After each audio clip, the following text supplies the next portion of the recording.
Ayan, magkakapon ako ngayon. Kasi dadalwa naman tong lalaki. Ayan yung ano. Ito yung blade. Yan. Tapos ito yung vitamins, bilamin. Ito yung crayon.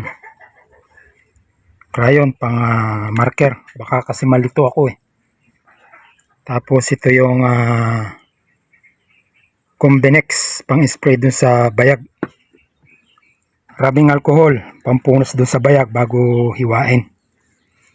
Ayan siya. Ngayon hindi ko na binidyohan kasi nga nag-iisa ako eh. Inipit ko na lang dito. Oh, inipit ko lang dito. Dadalwa naman sila eh. Oh, ayan sila ngayon. Pero yung lima, babae kasi yun eh. Binigyan ko na ng ng vitamins.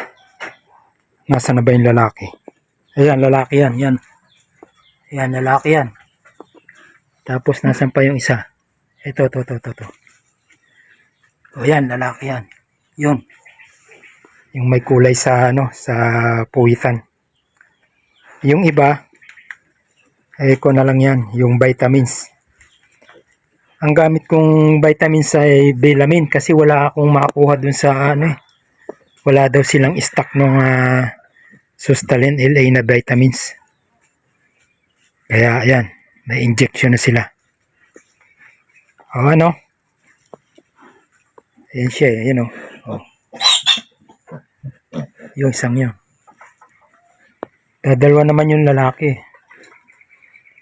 Ngayon, kung kukuha pa ako ng technician, dadalwa lang naman. Ako na lang. Ito lang yan. Yan. Yung iba yung 5. Pero yung kinapong ko, binigyan ko na rin ng vitamins. 0.5 ml. Malaki nga yung nagamit kong syringe eh. 3 ml yung nagamit ko. Dapat yung lang. 1 ml na syringe. 10 ml. Yung nagamit kong syringe. Dapat yung 1 ml lang eh. Pero ayan naman oh. May marker naman siya. O yun oh. Yung pandalawang guhit yan. Pandalawa ba oh? O pang isang guhit. Yun. Yan. Oh. Kasi itong syringe na ito kasama nitong ito. Ay, kasama nung nung iron. Oh, yan sila. Ngayon may vitamins na sila. Bala ko sanang isunod yung isama yung iron, kaso lang na ko baka magdamdam naman eh. Yung iron.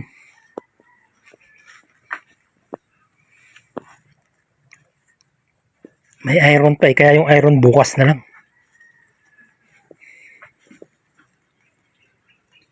Baka ma-distress sila pagka yung biro mo hihiwain tapos bibigyan mo ng vitamins tapos iron. Kaya yung iron bukas na lang siguro. Okay, yan. First time kong magkapon. Total, yan naman pinanood ko na lang sa mga video nila kung paano ginagawa. Yung iba, pinuputol paglabas ng bayag, pinuputol. Ako hindi. Kasi maingay eh. Aburido itong inahin. Kaya ang ginawa ko, hinila ko na lang. Kaya may lumabas na ganong kahaba. Siguro mga 3 inches na yung parang parang ugat. Okay. Ayan, natututo ng magkapon si Kapsi. Ito nga palang kasi mahaba tong syringe eh. Ito, pinutol ko yan. Ayan pinutol ko, ayan mga 1 inch yung putol ko. Kasi mahaba eh. ay baka umabot sa buto. Kaya ayan, pinutol ko. Oh. Pinutol ka ng 1 inch. Gagamitin ko sana yung binili kong yung syringe na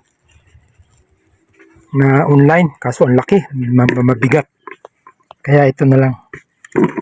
Mahaba eh. Ayan oh. Kaya ang gawin nyo, putulin nyo dito. Oh, ayan oh. Ito, ayan oh, kaputol yan. Oh. O kaya yun, hindi naman naisagad sa buto. Kasi natatakot ako baka sumagat sa buto. Sa pigi. Sa pigi ang turok.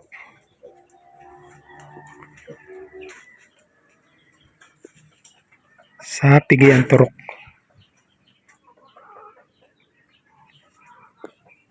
Ayan sila. Bakit mo kasi tinataas yan? Eh dyan dumadaan yung anak mo. Biran. Kasi dyan dumadaan eh. Yung biik. Tsaka doon. Doon. Kaya tinali ko na yun eh. Kaso ito, sinusungkal niya. Yan, sinusungkal niya eh. Tinali ko na ng alambre. Sinusungkal pa rin. Okay, hanggang dito na lang po. Share lang po, comment, subscribe, and hit the notification bell para updated kayo sa mga susunod pang videos ni Kapise. Natututo nang magkapon si Kapise. Bye-bye!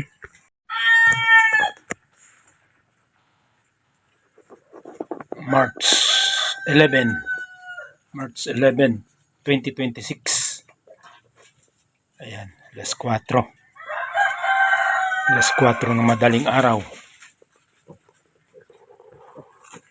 Maagang nagising. Kaya dumiretso ako rito sa sa kulungan ng baboy.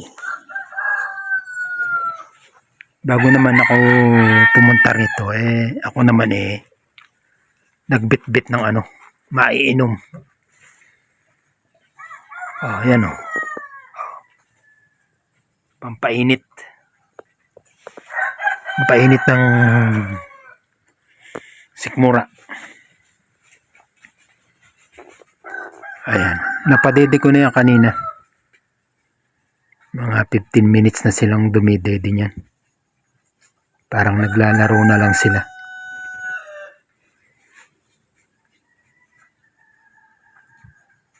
Pito yan, pito. Kakatuwang pagmasdan eh.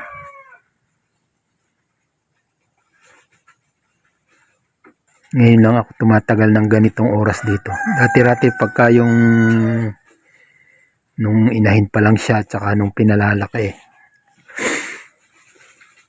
hindi ako tumatagal dito ng ganitong oras, 20 minutes, 30 minutes. Ngayon nakakalibang Pag nawalisan ko yung kanilang wallowing pool, yung dumi. Sandali lang yun, hindi pa abuti ng 3 minutes. Bibigay ko yung pagkain. Alis na uli. Ngayon nakakalibang Manapay kung ito ay mahigit 10, di lalo na. 7 pa lang yan. Parang gutom yung inahin. Kaya bagamat na nasisinaga ng liwanag yung Madre de Agua doon, kumuha ko ng konting dahon.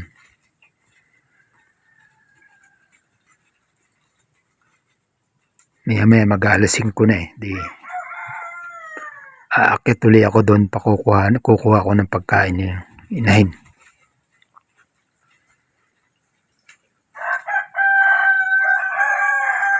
Kahapon 1 kilo at kalahati. Umaga, tanghali, hapon. Yung 1 kilo at kalahati. Ngayon gagawin ko 2 kilo. Maghapon. 6, 6, 7, 8, 9, 10, 11. 5 days na.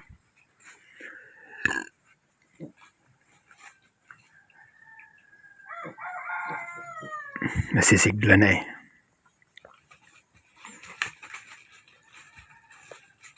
Maikwento ko yung buntot kahapon, ano? Kahapon pinutol yan eh. Wala naman akong karanasan sa pagpuputol niyang buntot na yan. Ito, yung isang yan. Nung pinutol ko, yung pala, pagka yung puputulin mo, dapat pala yung tinatalian muna. Nakita ko dun sa pinanood ko sa sa video eh. Tatalian muna pala yung buntot, tapos puputulin mo yung lampas dun sa dun sa tali para hindi magdugo. Meron naman yung napanood kong isa na sinusunog ng kandila, tapos yung isa naman pinapainit yung gunting ang ginamit niya eh. Tapos yan pagpuputol. Akala ko pag pinutol hindi siya dudugo. Ang ginawa ko, pinutol ko ng diretso. Pero dun sa isa, natakot ako dun sa isa. Sumisirit yung yung buntot. Hindi ko alam ang gagawin ko kung kada dadag ay sumisirit yung buntot. Ang ginawa ko, palibasa may bulak dito, nilagyan ko ng bulak yung dulo. Hindi ko maampat kasi inisprayan ko ng inisprayan ko ng